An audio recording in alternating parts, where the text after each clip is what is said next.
కాకపోతే ఎవరిలో అయితే ఈ వారికోసిల్ ప్రాబ్లం ఉంటుందో, ఈ వారికోసిల్ ప్రాబ్లం ఉన్న వాళ్ళకి ఏమైద్ది అనంటే, ఈ వెయిన్స్ డ్యామేజ్ అయిపోవటం వల్ల టెస్టిస్కి ఇంప్యూర్ బ్లడ్ రావటం అనేది స్టార్ట్ అయ్యిద్ది. నార్మల్గా రావాల్సిన ఆక్సిజన్తో పాటు రావాల్సిన నార్మల్ బ్లడ్ రావటం తగ్గిపోయి ఆక్సిజన్ లేని ఇంప్యూర్ బ్లడ్ అనేది టెస్టిస్కి ఎక్కువ వస్తూ ఉంటుంది.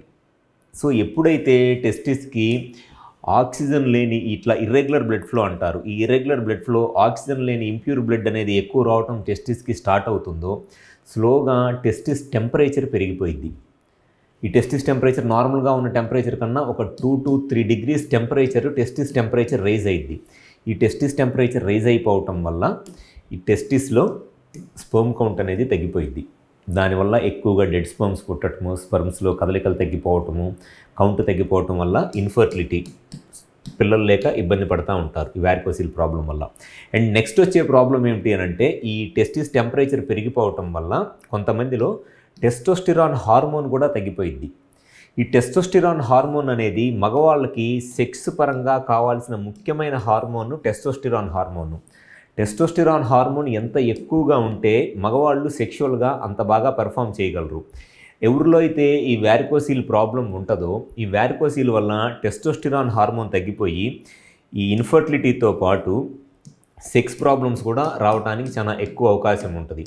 సో ఈ వారికోసిల్ ప్రాబ్లం వల్ల వచ్చే మెయిన్ సమస్య ఏమిటి అనంటే, ఒకటి వీర్యకణాల కౌంట్ తగ్గిపోయి దానివల్ల టెస్టిస్ పిల్లలు పుట్టడానికి ఇబ్బంది అయింది. దాంతోపాటు సెక్షువల్గా అంగస్తంభన సమస్య, సిగ్నస్కలం లాంటి సెక్షువల్ ప్రాబ్లమ్స్ కూడా వస్తాయి.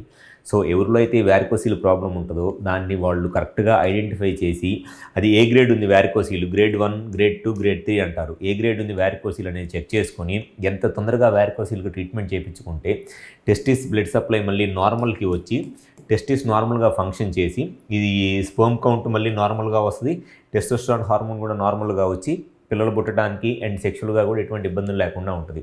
సో వారికోసిల్ అనేది చాలామంది మగవాళ్ళ సైడ్ నుంచి వీర్యకణాల కౌంటు లేదా కదలికలు తగ్గిపోయి పిల్లలు లేకపోవడానికి ఒక ముఖ్యమైన కారణం. సో ఎవరిలో అయితే ఈ పిల్లలు లేక ఇబ్బంది పడుతున్నారో, ఈ వీర్యకణాల కౌంటు లేదా కదలికలు తక్కువగా ఉండి అటువంటి మగవాళ్ళలో కనుక వారికోసిల్ ప్రాబ్లం ఉన్నట్లయితే దాన్ని తొందరగా ట్రీట్మెంట్ చేయించుకోవడం అనేది చాలా ముఖ్యం. మాకు విజయవాడ, వైజాగ్, రాజమండ్రి, నెల్లూరు మరియు కర్నూలులో బ్రాంచెస్ ఉన్నాయి. సో ఈ 5 ప్లేసెస్లో ఎక్కడైనా సరే ఒకసారి వచ్చి మా హాస్పిటల్లో కన్సల్ట్ అవ్వండి. డెఫినెట్గా మీకు ఎటువంటి సంతాన సమస్యలున్నా, వీర్యకణాల కౌంటు లేదా కదలికల్లో ప్రాబ్లం ఉండి ఎటువంటి సంతాన సమస్యలున్నా ఒకసారి మా హాస్పిటల్ నెంబర్కి కాల్ చేసి అపాయింట్మెంట్ తీసుకొని వచ్చి కన్సల్ట్ అవ్వండి. గ్యారంటీగా మీ ప్రాబ్లమ్ సొల్యూషన్ చెప్పడం అనేది జరుగుతుంది. Thank you.